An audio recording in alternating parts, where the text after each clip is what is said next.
point d'information sur le Sacré-Cœur, monsieur Gorre.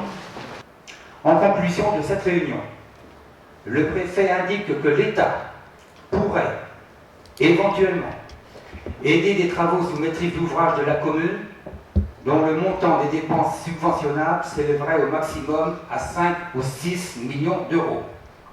Et le conservateur du patrimoine précise que dans la programmation 2017, le dossier du Sacré-Cœur pourra faire l'objet de toute l'attention de la DRAC Bretagne. De plus, le préfet signale une urgence concernant les subventions. Il faut profiter de la disponibilité potentielle de l'année 2017. Par ailleurs, la commune doit montrer son engagement dans cette opération et un préalable est tacitement retenu, la commune doit restaurer la chapelle.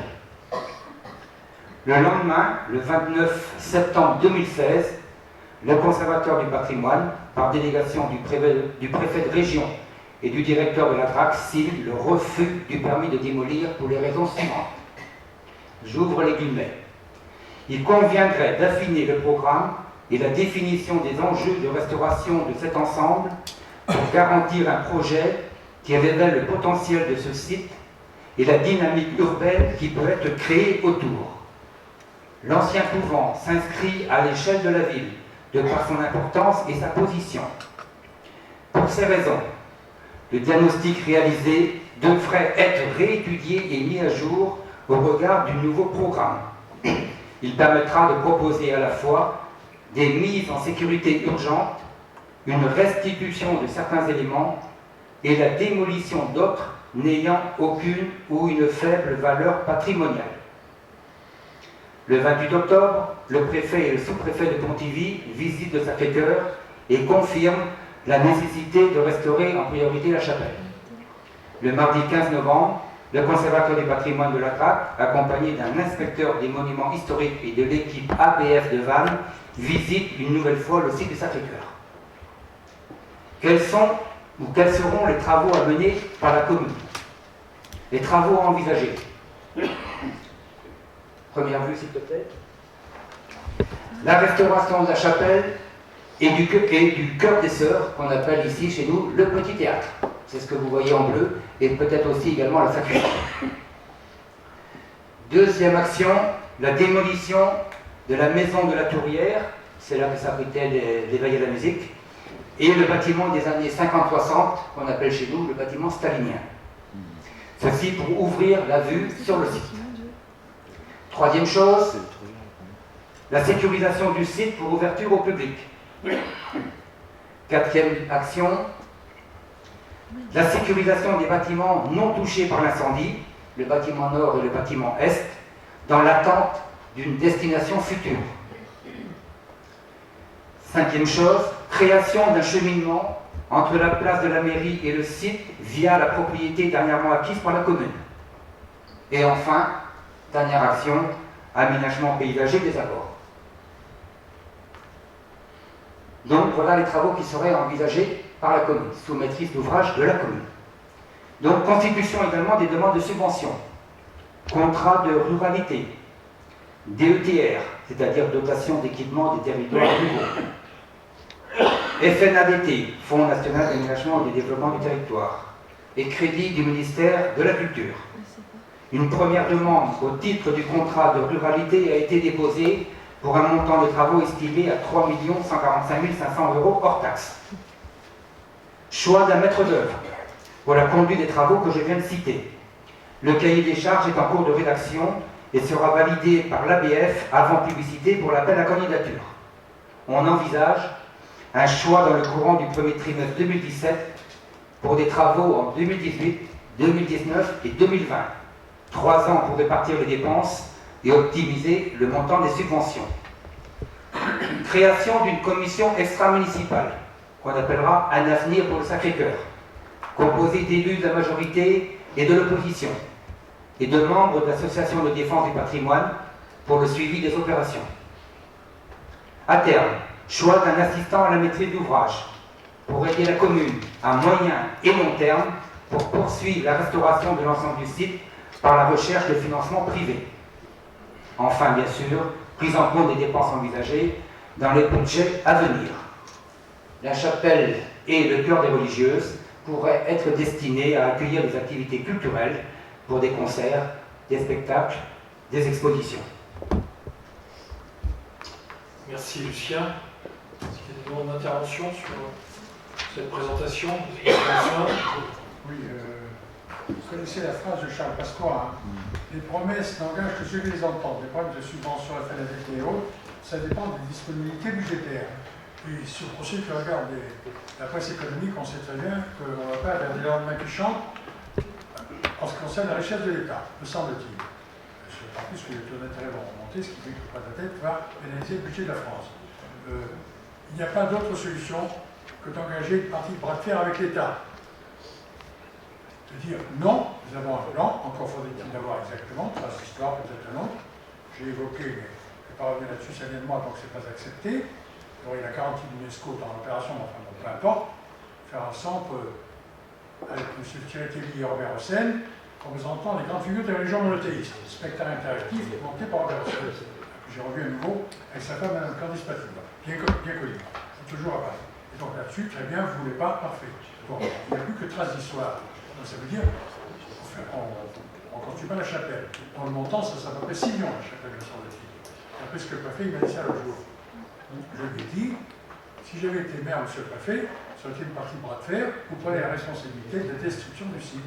Sinon, on ne marche pas. L'ABF est accroché à des principes, c'est pas eux qui payent. Ce sont les contribuables permelés. Ceci n'est pas à la portée des contribuables permelés, à l'évidence. Ça sera au détriment de beaucoup de choses. Alors, mais il faut sûrement faire preuve d'une grosse personnalité, d'une grosse pression au niveau de la préfecture, pas le préfet, au niveau des services culturels qui instruisent ça pour dire on ne marche pas, vous montez la responsabilité. Engager une campagne de presse active contre ces gens qui sont des djihadistes, des intégristes et fondamentalistes. Voilà. Donc il n'y a pas de toute façon, parce qu'on n'aura jamais quelque chose sans avoir les chiffres au bout, me semble-t-il. Et attendez la douloureuse, hein. C'est-à-dire ça reviendra à la ville à peu près 4-5 millions d'euros, minimum, peut-être plus d'ailleurs, probablement. Je n'ai pas les chiffres, le monde doit les avoir. Donc ceci est mal embarqué. Encore une fois, il faut taper du pied sur la table avec, via la préfecture, on est respectueux de la hiérarchie, mais les services qui nous ont envoyés ce refus de détruire. Je vous fais un point, un parcours. Hein. Aujourd'hui, voilà la discussion qu'on est, voilà les perspectives qu'on nous offre, qu'on nous demande. Voilà, c'est ce qu'on vient. Ce qui ne veut pas dire qu'on va faire dans ce sens si les conditions financières ne sont pas du tout en adéquation avec nos capacités. Bien entendu, on ne va pas endetter la ville indéfiniment pour sa réalisation s'il n'y a pas d'engagement financier, notamment au titre des subventions promises, proposées. Hein, effectivement, j'ai eu aussi quelques échanges avec M. le Préfet sur cette organisation, je dirais, et sur cette programmation. Donc on vous tiendra au courant. Madame le maire. Oui, donc voilà, je constate avec intérêt et plutôt satisfaction de l'évolution du site du Sacré-Cœur. Bon, on avance vers un projet plutôt d'aménagement paysager, préservant le patrimoine, les parties patrimoniales. Nous nous étions engagés dès la campagne électorale sur un tel projet. Nous l'avions anticipé, je tiens à le dire, puisque bon, le Sacré-Cœur nous avait largement préoccupés aussi. Nous avions mené des études de faisabilité que vous avez reconduites et qui ont amené le même résultat, disant que pour un promoteur, une opération immobilière est absolument infaisable pour des raisons multiples, mais nous ne reviendrons pas là-dessus. Je pense qu'aujourd'hui, nous arrivons à un point de convergence. Je m'en félicite. Et donc, pour rappeler que nous avions anticipé ce projet-là, puisque nous avions au plus prévu l'achat de cette maison afin de créer un espace de cheminement entre ce site-là et l'espace de la mairie pour un peu fluidifier, aérer et rendre ça beaucoup plus agréable. Donc, nous ne pouvons que nous satisfaire de l'évolution du projet. 3,5 millions, c'est à peu près l'évaluation que nous en avions faite à l'époque. Je crois qu'il faut absolument avancer sur ce dossier et donc vous pouvez compter sur nous pour participer de façon constructive à l'évolution de ce site important. Bien sûr, une commission sera constituée pour faire le suivi et les oppositions sont bien entendu membres de cette commission. Oui, Madame Lemar, bravo pour votre position. Vous aviez effectivement anticipé ce boulet qu'on aurait. Vous n'aviez qu'à pas supprimer le dossier qui était quasiment ficelé lorsque vous êtes arrivé en 2008. Vous avez fait perdre à la ville, excusez-moi, vous avez fait perdre à la ville 50 emplois et 200 000 € de recettes fiscales réparties entre la communauté de communes et la ville. C'est aussi parce qu'il y avait un espèce d'option fonctionnaire du conseil départemental, une espèce d'abruti, il y a pas parenthèse, qui a sauté de bord, c'est un nul. Il y a chez les fonctionnaires aussi des nuls, hein, c'est bien connu. Donc, de toute façon, qui a décidé que ça ne pouvait pas se faire. Il y avait l'accord de Paris et l'accord du président du Conseil général. Vous avez supprimé cette possibilité, vous avez fait une faute financière au niveau de l'emploi. C'est votre vous dire. Vous parlez du grand mot, l'anticipation. Ceci, ce sont des mots, et c'est du vent. C'est du vent. Vous avez privé plein 50 emplois féminins, 200 000 € de recettes fiscales. En parenthèse, le privé, moi, je ne le connaissais pas. C'était les amis de Pierre Garis et du directeur de cabinet du ministre des Personnes âgées. Excusez-moi. Je connais Mme Lemar, je connais bien ce dossier. Il manquait 30 prix, et on les a obtenus par Paris. Ok, bon, attendez, vous avez fait perdre à la vie des emplois et de l'argent. Écoutez, si j'étais à votre place, je serais modeste sur le dossier du Sacré-Cœur. Entendez. C'est fini. Très bien, je close ce débat sur le Sacré-Cœur. On sera informé des suites, bien entendu, à mesure de l'avancée de ce dispositif et on mettra en place cette commission. Tiens, je demande à ce que ce soit fait dans ce sens, de façon à ce que tout le monde soit bien au courant de ce qui peut s'y passer.